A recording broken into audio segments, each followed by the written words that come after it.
তোমরা সবাই আমার একটি নতুন ব্লগে সবাইকে স্বাগত জানাই। আজ হচ্ছে সোমবার আর আজ হচ্ছে আমার সেলাইয়ের কাটার যেখানে কাটার ডেট। তো আজকে যাব ডক্টরের কাছে আর এখন বাজে প্রায় 9:30।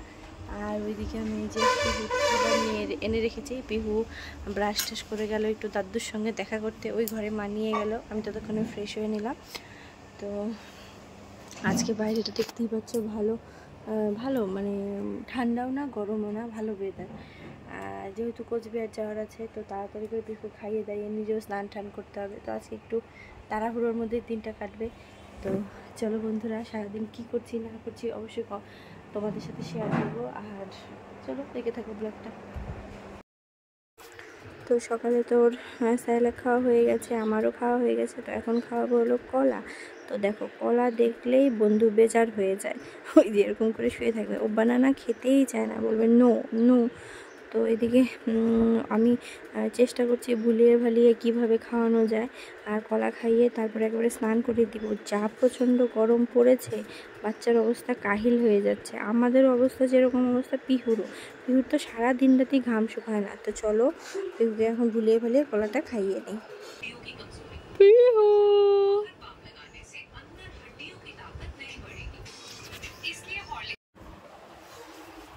তো দুপুরে খাওয়া দাওয়ার জন্য এখানে বসে পড়েছি। পিহু ঘুম থেকে উঠে পড়েছে জুস টুস খেয়ে। আর এদিকে মাছে করেছে মাছের তেলের বড়া, মূলোর শাক, আর এদিকে দেখতে পারলো স্যালাড, আর করেছে মাছের ঝোল। ওটা পরে মানিয়ে আসছে। আর আমি খেতে বসবো, এই দিদি আসবে না, এটা হতে পারে না। শুধু তোমরা আজকে তোমাদের সাথে এটাই শেয়ার করবো যে পিহু আমার সাথে খেতে বসে কেমন দুষ্টু করে, খালি দেখতে থাকো তোমরা। রামু জলে না, জলে দিতে হয়।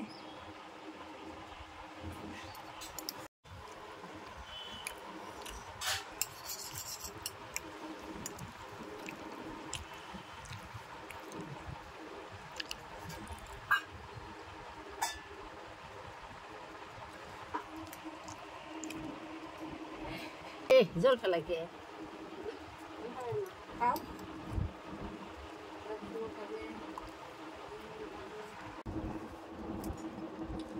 মা ভালো হয়েছে বড়া।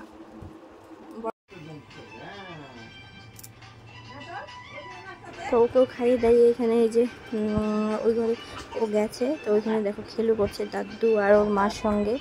তো দেখতে থাকো তোমরা।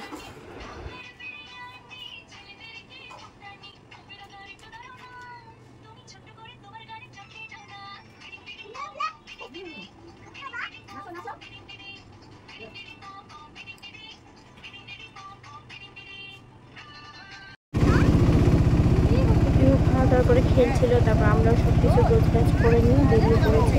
আর পিহুকে রেখে দেবো দিদির বাড়ি। আমি আর মা চলে যাবো যেহেতু আজকে আমার একটা সেলাই কাটতে হবে। তোমরা ব্লগটা দেখতে পারো।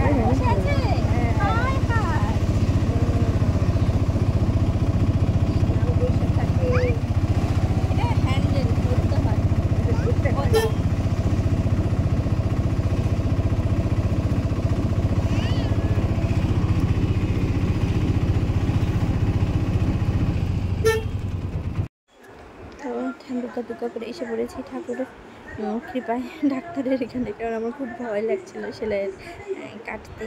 তো তার মধ্যে আমি খুব ব্যথাও পেয়েছি। তো সেলাই কেটে বের হয়ে গেছি আর ভালো ব্যথাও পেয়েছি। অ্যাকচুয়ালি ডক্টর কাটেনি, কেটেছে ওনার যে অ্যাসিস্ট্যান্ট উনি।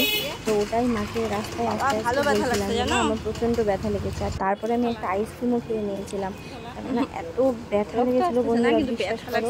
মানে উনি মানে অ্যাসিস্ট্যান্ট অন্য একটা ডক্টরের সাথে কথা বলছিল। তো ওই গালে হয়তো খোঁচা লেগে গেছে, ব্যাস। তো চলো পিহুর জন্য কিছু জিনিস নিয়ে তারপরে এই যে বাড়ির জন্য রওনা দিয়ে দিয়েছি। কেননা পিহু বলে দিয়েছিল, মাম্মা আমি ক্রিম কেক খাবো, মানে কেকের উপরে ক্রিম থাকতে হবে, নাহলে ওই কেকও খাবে না। তো চলো এখন সব কিছু নিয়ে চলে যাচ্ছি হলো দিদির বাড়ি। দিদির বাড়ি গিয়ে পিহুকে নিয়ে তারপর চলে যাবো বাড়ি। তো তোমরা ব্লগটা দেখতে থাকো।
তো বাড়িতে এসে পড়েছি, দেখতেই পাচ্ছ ঘরের অবস্থা কী অবস্থা। উনি এখানে দুষ্টামি করে আবার ওইখানে চলে গেছেন।